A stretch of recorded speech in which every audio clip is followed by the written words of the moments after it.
Eh,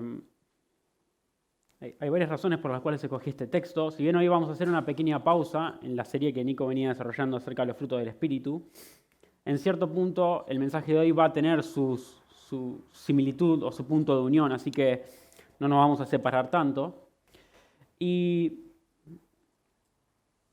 este texto en particular a mí siempre me ha llamado poderosamente la atención porque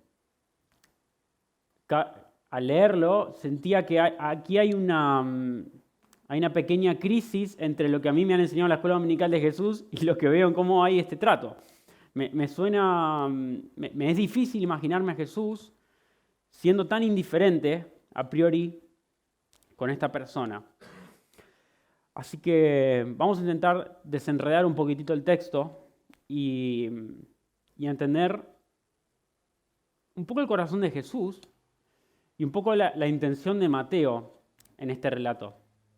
Así que hoy vine con muchas ganas de leer la Biblia y creo que el Evangelio de Mateo en su cronología y en su narración tiene mucho sentido si es que aprendemos a detectar las pistas que el autor nos va dejando a lo largo de su Evangelio. El texto introduce el versículo 21 a Jesús partiendo de allí, es decir, desde Capernaum, a las regiones de Tiro y Sidón. Esa es la breve introducción que nos da Mateo sobre este evento. Ahora, claro, esta introducción, cualquier lector ávido, digamos, tiene que interpretar que si me está diciendo que partió de aquí hasta allí es porque hay una unión, hay una consecuencia. De hecho, en los evangelios sinópticos, Mateo, Marcos y Lucas, este evento se encuentra solo en Mateo y Marcos. Lucas no registra este evento, pero sí sucede algo interesante y es que para Marcos y para Mateo hay una cronología similar. Es decir, los dos evangelistas al momento de narrar o filmar su película, si quieren, mantienen todo el escenario igual. No cambian nada, ni antes ni después. Entonces, eso nos está dando una pista de que es importante para los dos qué sucede antes y qué sucede después. Entonces, la pregunta inicial sería, ¿por qué Tiro y Sidón? En especial si acabamos de leer que Jesús vino a las ovejas perdidas de la casa de Israel.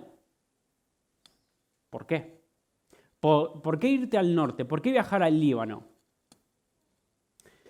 Bueno, hay un spoiler para esta pregunta, pero yo primero quiero hacerlos pasear un poquitito y que me acompañen a leer los capítulos previos al capítulo 15. Acompáñenme rápidamente al capítulo 12 y vamos a leer muchos versículos puntuales que nos van a ayudar a intentar discernir o descubrir por qué Jesús toma esta decisión. El capítulo 12, por cierto, es un quiebre en el Evangelio. Hasta el capítulo 11 vemos, digamos, la parte linda del ministerio de Jesús, porque está enseñando, está haciendo milagros, la gente responde y demás. En el capítulo 12 es el nudo en la temporada, es cuando la cosa se empieza a poner fea. Y empiezan a haber pequeños conflictos en cuanto a su ministerio o a la imagen de Jesús. Miren, capítulo 12, versículo 1. En aquel tiempo iba Jesús por los sembrados y sus discípulos tuvieron hambre y comenzaron a espigar y a comer. Al verlos, los fariseos le dijeron, mira, tus discípulos están haciendo lo que no es lícito hacer en sábado. Primer problemita. Saltamos, versículo 9.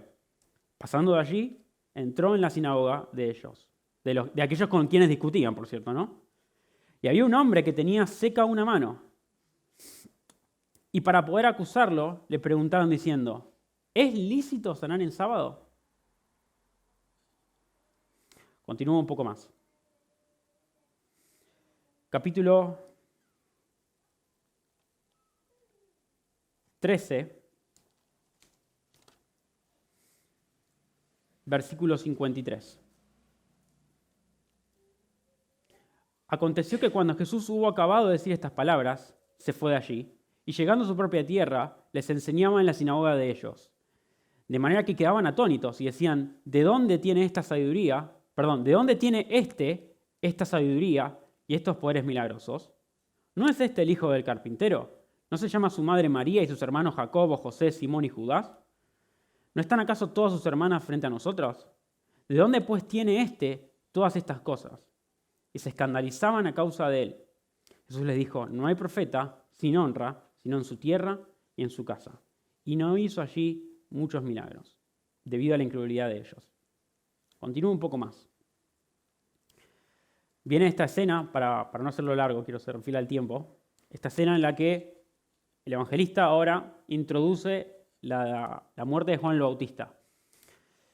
Y si ven el versículo 13, cuando Jesús recibe la noticia de la decapitación de Juan, dice, capítulo 14, versículo 13, al oírlo Jesús se retiró de allí a una barca a un lugar apartado y solitario. En cuanto lo oyeron las multitudes, lo siguieron a pie desde las ciudades. Salto, versículo 22. Seguidamente constriñó a los discípulos a subir a la barca para que fueran delante de él a la orilla opuesta mientras despedía a las multitudes. Y luego de despedir a las multitudes, subió al monte a orar en privado y al anochecer estaba allí solo. Capítulo 15. Se acercaron a Jesús unos fariseos y escribas de Jerusalén diciendo, ¿por qué tus discípulos quebrantan la tradición de los ancianos? ¿Por qué no se lavan las manos cuando comen pan?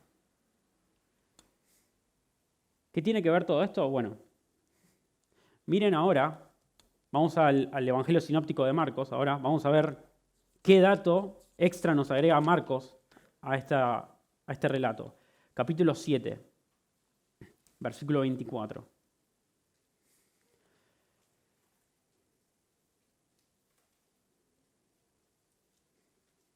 Dice así, levantándose de allí, fue a la región de Tiro y entró en una casa y no quería que nadie lo supiera, pero no pudo pasar inadvertido.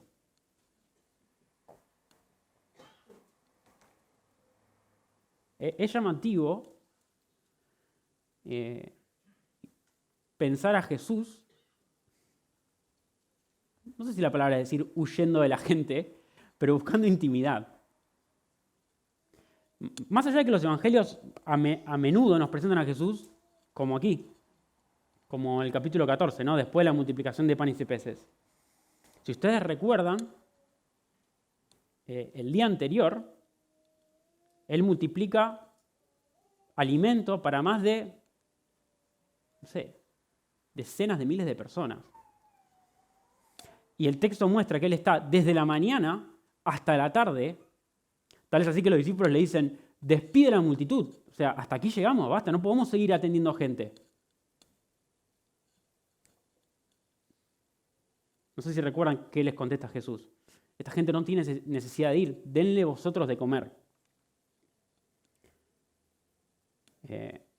Si leen o si miran rápido, en el mismo capítulo 15,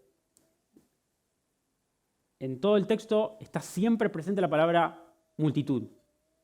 Como que Mateo quiere que yo recuerde, mira que Jesús está rodeado de gente, mira que está rodeado de gente. De hecho, yo lo tengo marcado todo con colores verdes, cada vez que aparece la palabra multitud. De hecho, en el capítulo 15 aparece 8 veces la palabra multitud. Por ejemplo, capítulo 15, versículo 32. Llamando entonces Jesús a sus discípulos, dijo, siento compasión por la muchedumbre, porque ya hace 3 días que están conmigo y no tienen qué comer, y no quiero enviarlos en ayuna, no sea que desfallezcan en el camino. Hay una tensión aquí que está creciendo, y es, por un lado, la de los fariseos que están atacando a Jesús permanentemente. Jesús va a un sitio, a una sinagoga, predica y dicen, no terminamos de creerte porque evidentemente eres un gran predicador, pero tú eres un hijo de un carpintero y eres de Nazaret. Es decir, ¿desde cuándo hablas como si fueses un profeta, un Mesías?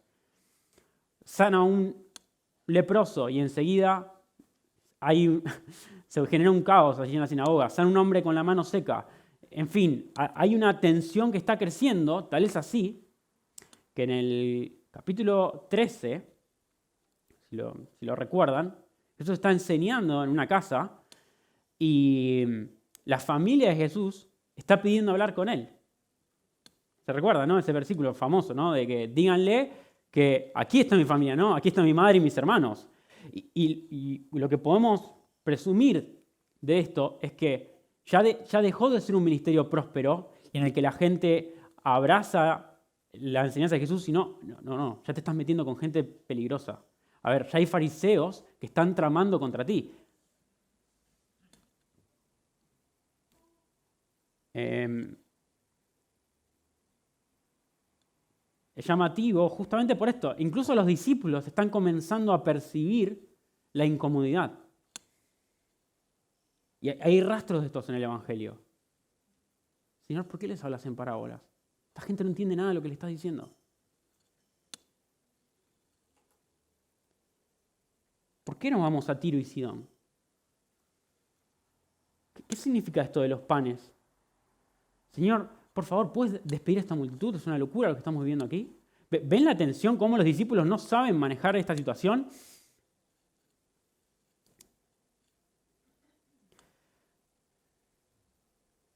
Es evidente que Jesús tiene interés por las multitudes al mismo nivel que tiene interés por intimidad.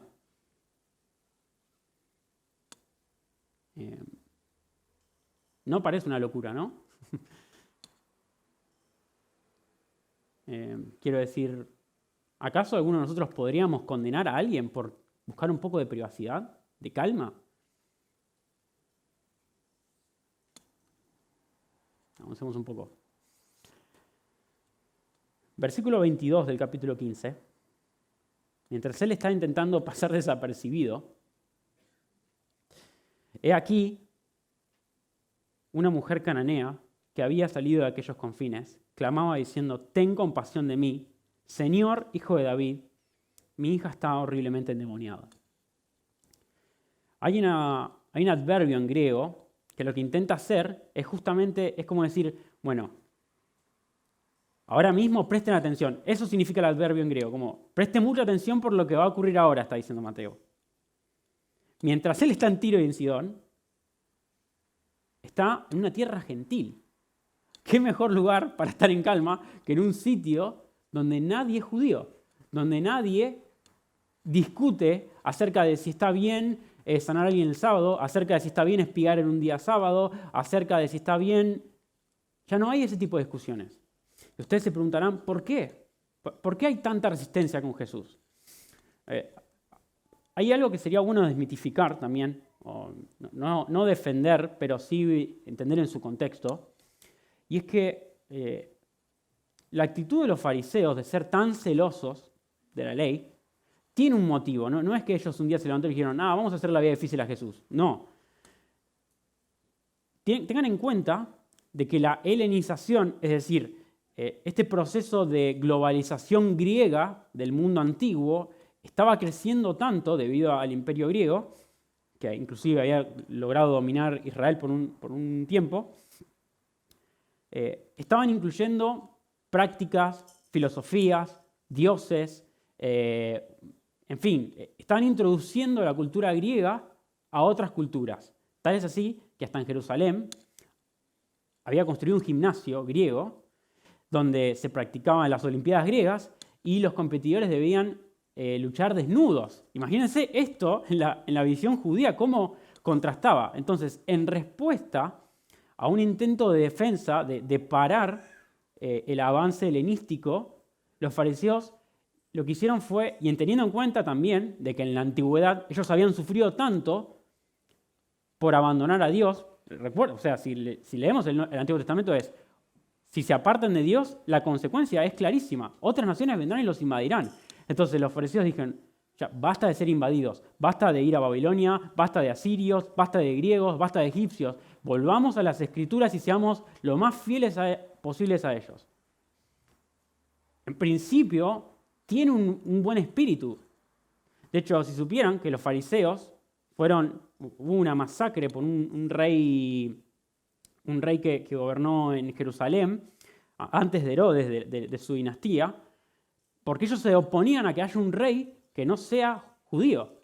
¿sí? Herodes no era una mezcla de palestino con judío, entonces ellos no estaban conformes. ¿Cómo va a gobernar alguien que no pertenece a la dinastía de David?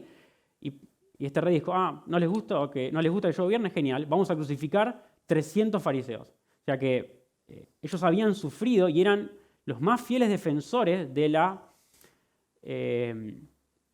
que era preservar no solo la historia, la cultura, sino la religión judía. En su intento, llevaron el extremo de comenzar a crear normas, preceptos y costumbres que no eran propias de la ley, pero que intentaban que las personas no transgredan la ley de Dios. Pasó un límite. Se volvieron más cuidadosos de las costumbres que de la propia ley de Cristo, que es tener misericordia los unos por los otros, como dice Mateo 11. Y aquí es donde empieza a haber tensiones, porque Jesús no es que odie a los fariseos, no es que no está de acuerdo en absolutamente nada con los fariseos, pero claro, está intentando recuperar una cosmovisión bíblica real de lo que significa obedecer a Dios. Y para unas personas que están tan cerradas y que tienen un celo desmedido o insano por esto, comienzan las tensiones. Y sus discípulos habían crecido en este contexto. Para ellos, guardar las normas y las costumbres fariseas era sinónimo de obedecer a Dios. Y es lo normal. Y parte de que Jesús está permitiendo estos conflictos es para enseñarles a sus discípulos qué es realmente obedecer a Dios y qué no es obedecer a Dios. Por eso dice, por ejemplo, el capítulo 15, versículo 7, Jesús le dice a los fariseos: hipócritas, bien profetizó de vosotros Isaías cuando dijo: este pueblo me honra con los labios, pero su corazón está lejos de mí, y en vano me adora, enseñando como doctrinas preceptos de hombres. Hay una intención, y es que está intentando cambiar la mentalidad de sus discípulos. Y no solo de los 12 apóstoles, sino de la gente que los seguía. El capítulo 16 es la clara evidencia de esto. Yo voy soltando cosas, si les interesa lo pueden anotar y luego estudiarlo. Pero miren el capítulo 16, que los discípulos están preguntando, nos olvidamos los panes y los peces, ¿y ahora qué hacemos? ¿No? Jesús, no, chicos, no entendieron. Acá el problema no es que falta panes y peces. Ustedes lo que tienen que hacer es liberarse de la levadura, de la religión, de lo que no es realmente obedecer a Dios. Así que esto está presente en el relato. Ahora bien, Tiro y Sidón, tierra de gentiles, de griegos, como lo presenta Marcos. Una mujer clamaba diciendo: ten compasión de mí, Señor, hijo de David. ¿Cómo es que esta mujer, siendo sirofenicia, sabe que Jesús pertenece a la dinastía de David? Bueno, podemos presuponer que la fama de Jesús se había extendido y que personas no solo de Israel, sino de los confines, habían oído sus milagros, sus hechos, sus enseñanzas, y había este murmullo, si se quiere, o la gente se comenzaba a preguntar: ¿no será acaso el Hijo de Dios? ¿Realmente? ¿No será el Mesías de los judíos? Y esta mujer, al enterarse que Jesús está en su propia tierra, dice: esta es mi oportunidad. Y lo llama Señor, hijo de David. Y va a él a interceder por su hija, que está horriblemente endemoniada. Yo no sé cuántos están viendo la serie Chosen, que por cierto se las súper recomiendo. Este de hecho es no se ve mucho en la imagen, pero este es el primer episodio. Esa sería María Magdalena. Y lo que retrata este primer episodio es la liberación demoníaca de Jesús por parte de María. Pero lo interesante es que al comienzo los romanos le piden a Nicodemo que es un experto en la ley, bueno, tú sabes cómo manejar estos problemas. Es decir, tú te dedicas a esto, ¿no? A enseñar, a enfrentar demonios. Venga, ven con nosotros y soluciona esto. Y Nicodemo no quiere saber nada, pero no le queda otra opción. Entonces va ahí con sus inciensos y entra recitando nombres de ángeles y demás. Y lo que esta mujer le dice es, yo te conozco, predicador, y tú no tienes poder aquí. No hay nada que puedas hacer con este problema. No tienes jurisdicción aquí.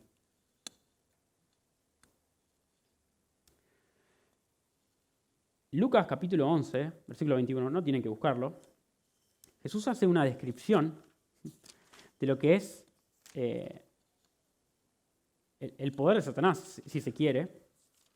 Dice, hablando en modo de parábola, cuando el fuerte, es decir, Satanás, bien armado, defiende su propio palacio, dice, lo que posee está en paz. Es decir, el dominio de Satanás sobre alguien está seguro en él, es un hombre fuerte, así lo define.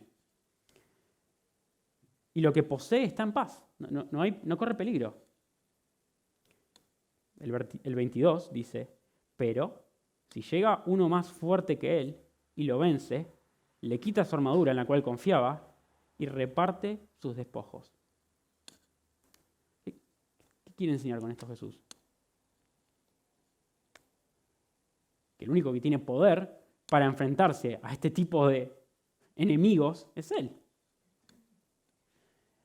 Y no me pregunten cómo esta mujer está absolutamente convencida de esto. Miren, vamos a repasar el capítulo 2 un segundito.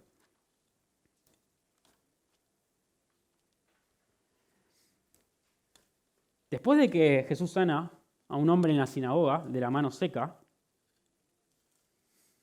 dice el verso 22, capítulo 12 de Mateo, versículo 22, le fue llevado un endemoniado, ciego y mudo, y lo sanó de tal manera que el mudo hablaba y veía. Y miren esto, y todas las multitudes estaban asombradas y decían, ¿no será este el hijo de David?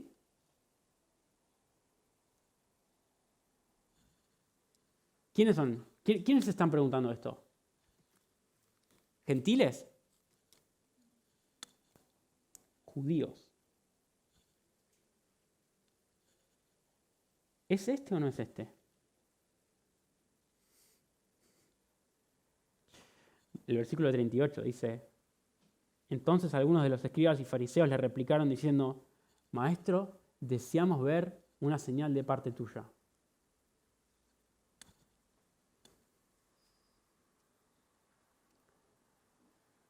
¿Se dan cuenta cómo contrasta Mateo?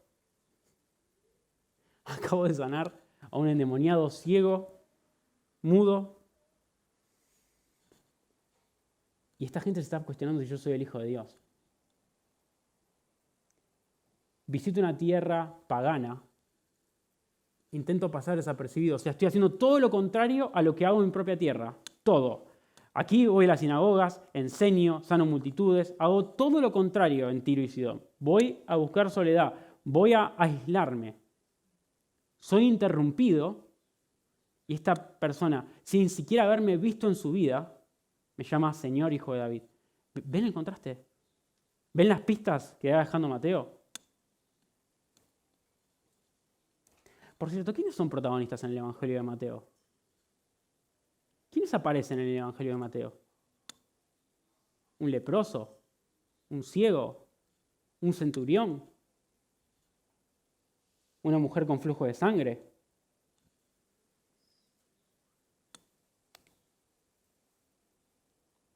¿Un cobrador de impuestos?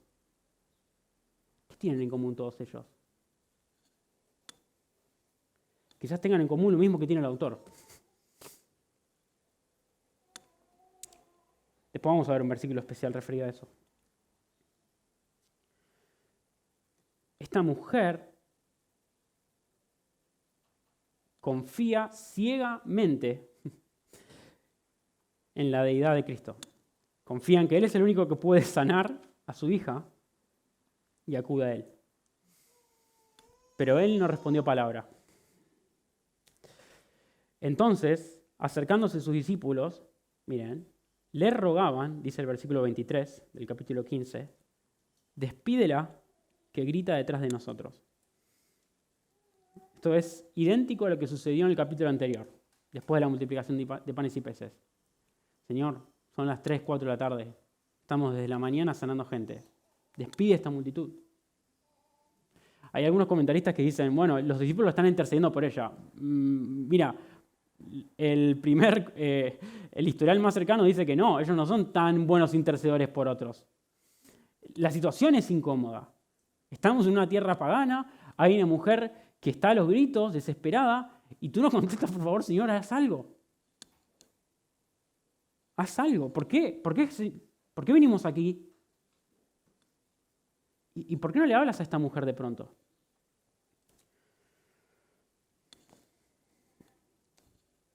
Es complejo poder definir o dar una respuesta sumamente clara o conclusiva de por qué Jesús no responde.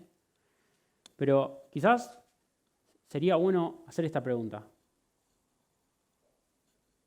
¿Está obligado Dios a respondernos?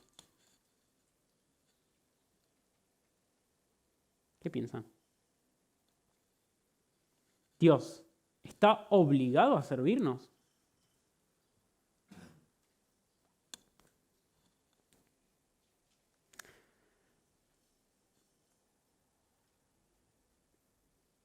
Pensemos en Noé. 40 años esperando un diluvio. Pensemos en Abraham. Pensemos en Isaac, que estuvo casado con Raquel, que también era estéril. Pensemos en Moisés. 40 años en el desierto.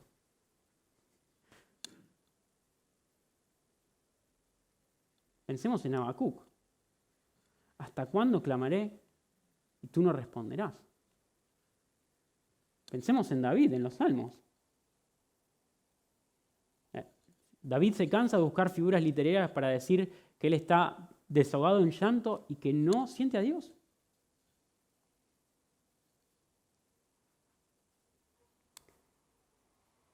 ¿Por qué Dios no responde? ¿Por qué guarda silencio? Yo sinceramente no tengo una respuesta para decirles por qué Dios guarda silencio en cada etapa o en cada situación específica de la vida de las personas, pero sí tengo una respuesta para esto. Si es que funciona. Padre, ¿por qué me has desamparado?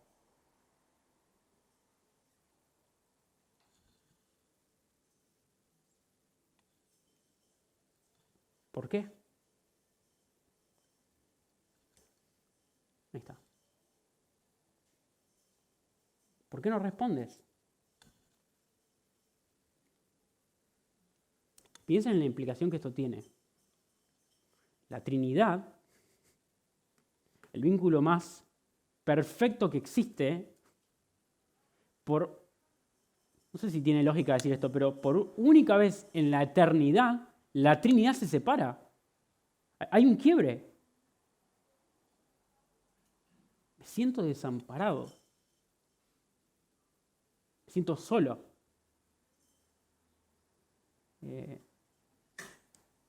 Siento que no me escuchas.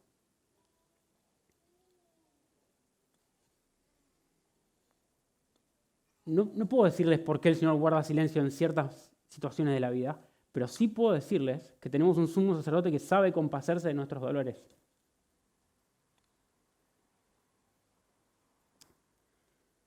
Permítanme que les lea algo.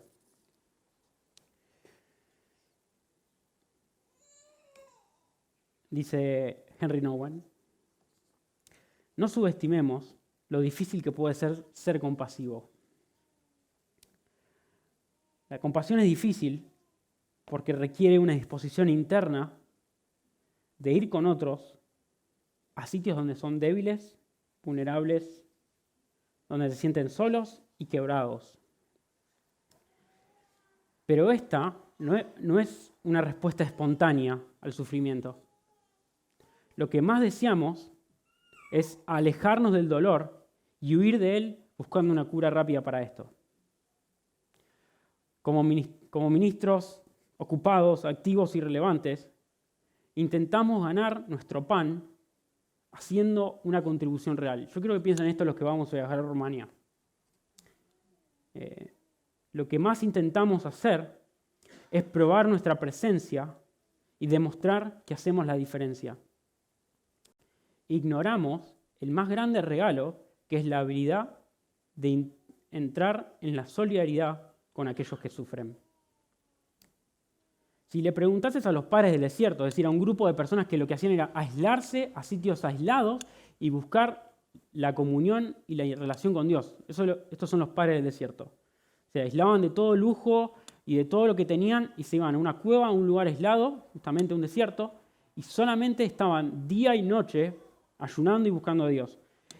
Y él escribe este autor: si le preguntases a los padres del desierto por qué la soledad da lugar a la compasión, ellos dirían: porque hace que mueras a tu prójimo.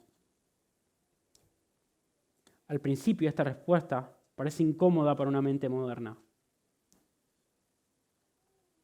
Piensen en esto.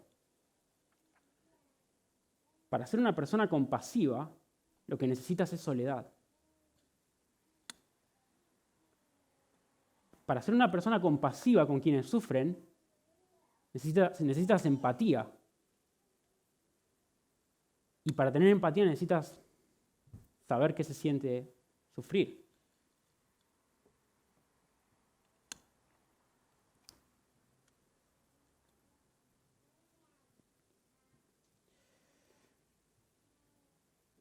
Cuando damos un vistazo más cercano a esto, a qué significa el servir a otros, llegamos a morir a ellos, dice. Esto es, rendirnos a la medida del significado de otros, a cuál es el valor que otros tienen sobre mí. Morir al prójimo significa dejar de juzgarlos, de evaluarlos, y así volvernos libres para ser compasivos. Lo que se vuelve visible aquí es que la soledad moldea en el corazón del hombre que una persona que se autojustifica se vuelva gentil, que cuida a otros, que sea reconciliador, que esté profundamente convencido de su propia pecaminosidad, al mismo tiempo consciente de la grandeza de su misericordia, de manera que nuestra vida se vuelve en sí mismo un ministerio. Tal ministerio es, por tanto, difícil que se separe el ser del hacer. Esos cambios profundos, por cierto. Cuando estamos llenos de Dios, llenos de la misericordiosa presencia de Dios, no hay nada que no podamos hacer más que ser testigos de que la luz brilla en la oscuridad y por tanto servimos a otros. ¿Por qué Jesús busca un sitio a solas? ¿Por qué necesita estar un tiempo apartado para orar? Para ser compasivo.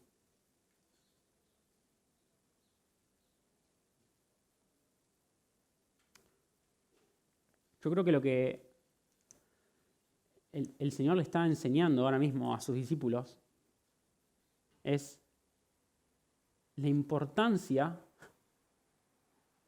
de encontrar un momento donde yo vea mi real necesidad delante de Dios y diga: yo también soy pecador.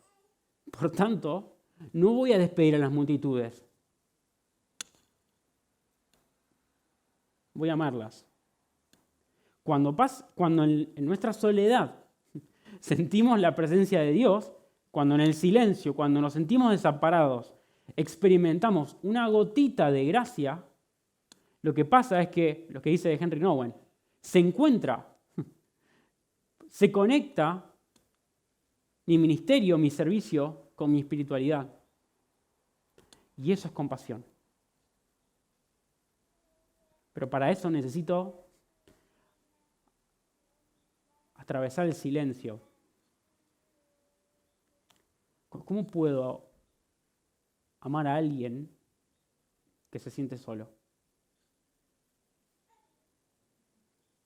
Pero realmente amar. No como dice Santiago de si tu hermano está en necesidad o está desnudo, tú le dices, vete que oro por ti. No. Es decir, ¿cómo me involucro en tu vida de forma de que mi acción en ti sea relevante? Bueno, no depende de lo que yo tenga para dar. No es intentarme ganarme el pan, como decía Henry. Es saber que tengo el regalo de compartir el dolor con otros y experimentar compasión.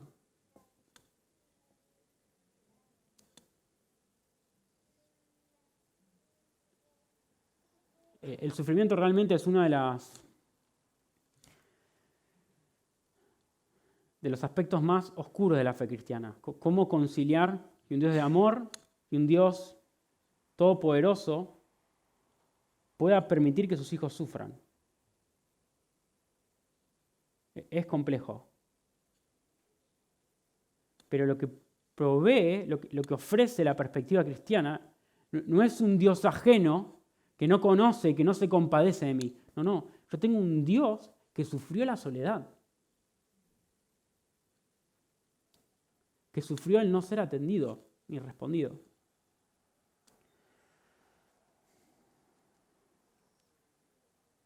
Avanzo rápido con la lectura, no quiero extenderme demasiado. Él respondiendo, dice el versículo 24, dijo, no fui enviado, sino las ovejas perdidas de la casa de Israel. Y está claro esto. No quiero entrar en la implicación que esto tiene teológicamente, pero está claro que el objetivo, la misión de Dios era Israel y en función de Israel el resto del mundo. Pero ella, acercándose, se postraba ante él diciendo, Señor, ayúdame. Y aquí está esto que es llamativo, ¿no? Él dice, no está bien tomar el pan de los hijos y echarlo a los perrillos. Y es cierto que en la antigüedad los judíos se referían a los gentiles como perros. Era un término muy racista y despectivo. Sin embargo, no es esa la palabra que usa Jesús. En griego la palabra que utiliza es como un perrillo, es una mascota, es un perro de casa.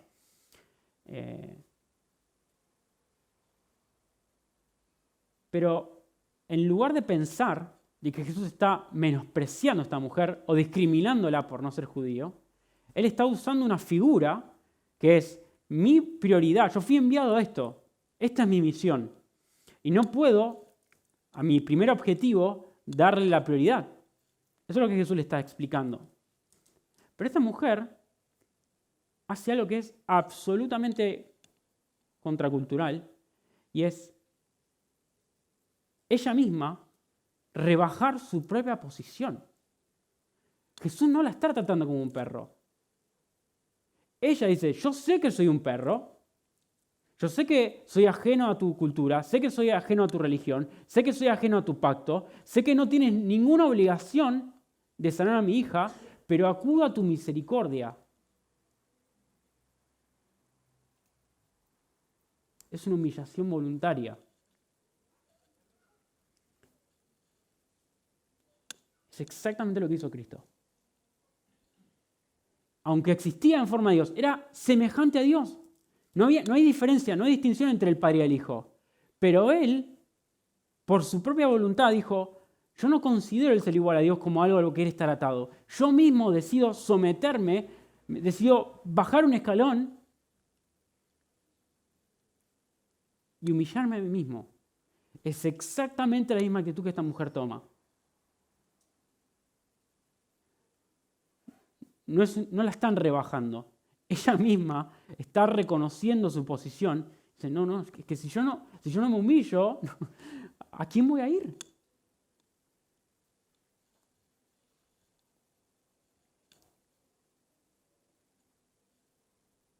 Siendo igual a Dios, decidió nacer en un establo. Saben cómo vuelve un establo, ¿no? ¿Saben que hay en los establos también moscas?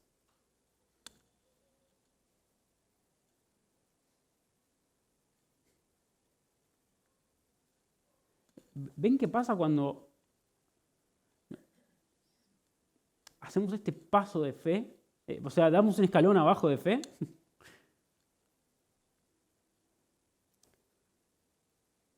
El jueves veía con Isaac la vida de Moisés y me acordaba de cuando están en el Sinaí, después de recibir las leyes, que el pueblo hebreo está adorando a un becerro de oro.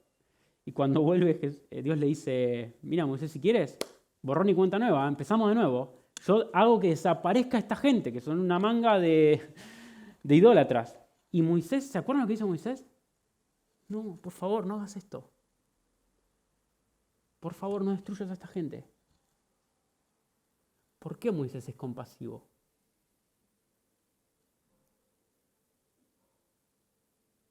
Porque pasó por la soledad del desierto.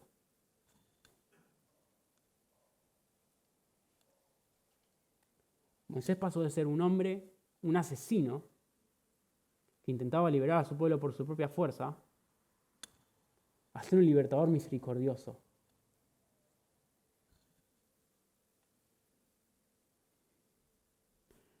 Es más, probablemente haya perdido el habla por estar tantos años sin hablar con nadie. Miren si no habrá sufrido la soledad.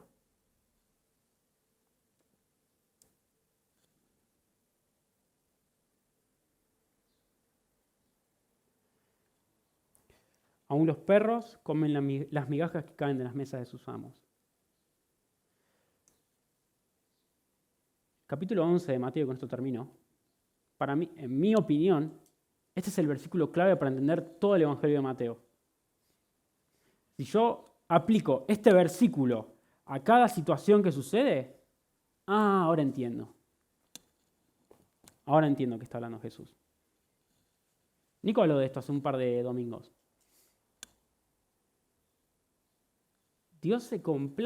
Jesús se complace en el Padre porque Él decide revelarse, decide responder en el silencio a niños. Y no está hablando de los niños que están en la foto. Está hablando de gente que dice, yo no sé ni hablar, yo no sé orar, yo soy un pecador, yo no soy judío, yo no merezco ser recibido. Genial.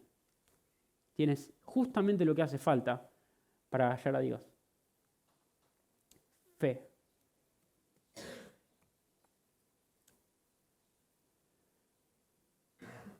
La sumisión, la humildad es un acto de fe.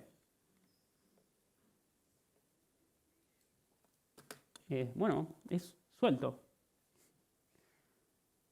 Hasta aquí intenté dominar la situación. Hasta aquí intenté hallar descanso por mí mismo. No lo logré. Ahora yo tomo el yugo de Cristo. Que lidere Él.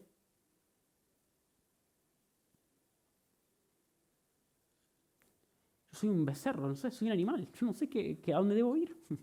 Pero Él sabe guiarme. Él sabe llevarme a pastos verdes.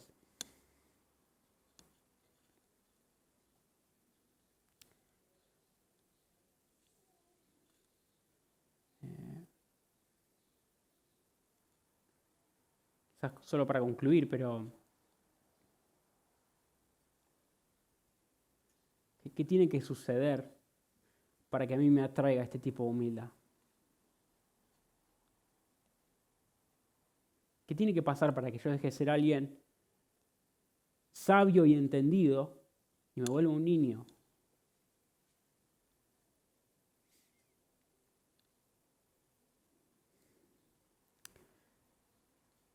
Por un lado, yo creo que todos oímos cada domingo las maravillas de un Salvador, de un carpintero que está haciendo milagros y que las multitudes siguen. Yo soy consciente de eso. Y para mí lo que Jesús quiere enseñarles a sus discípulos es Yo quiero esta clase de humildad en ustedes. No quiero discípulos que se peleen a ver quién está a mi derecha, a mi izquierda. Esta clase de actitud quiero.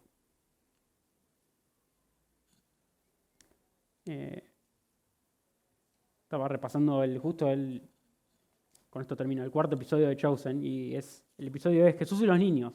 Y es un episodio entero de Jesús jugando con niños. Y obviamente yo no estoy diciendo que eso sea bíblico, que sea exactamente así. Pero digo, ¿de verdad era así de cariñoso? ¿Era así de cercano? ¿Era así de sencillo?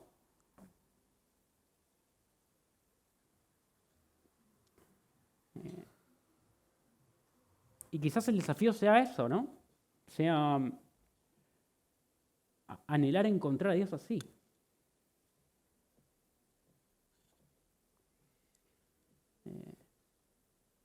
Y esperar en fe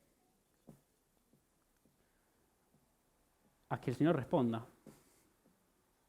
Porque responde.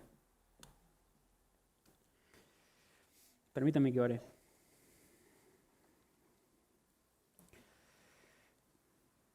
Señor, si estamos aquí es porque responde sin duda.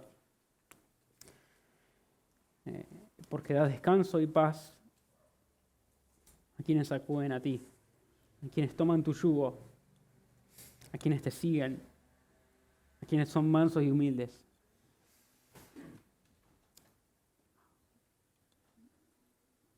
Señor, regálanos eso, regálanos el verte, el percibirte en el dolor, en la soledad, en la crisis, en el silencio. Danos una gota de eso que nos afecte, no solo en la intimidad, sino en lo público. Haznos personas que, como dice Henry, que no puedan separar el ser del hacer. Que producto de experimentar tu amor, sean compasivos con otros. Que quites el odio, que quites el resentimiento, el juzgar a los demás, la venganza, la crítica, la mentira, y nos hagas sencillos.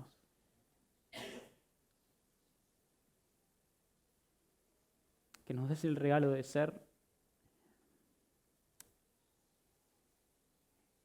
amable con lo que eso significa, de ser alguien que es fácil de amar. Que nuestra presencia sea afectuosa, sensible, cercana. Danos la sencillez de Cristo, Señor. En Cristo Jesús te pedimos esto.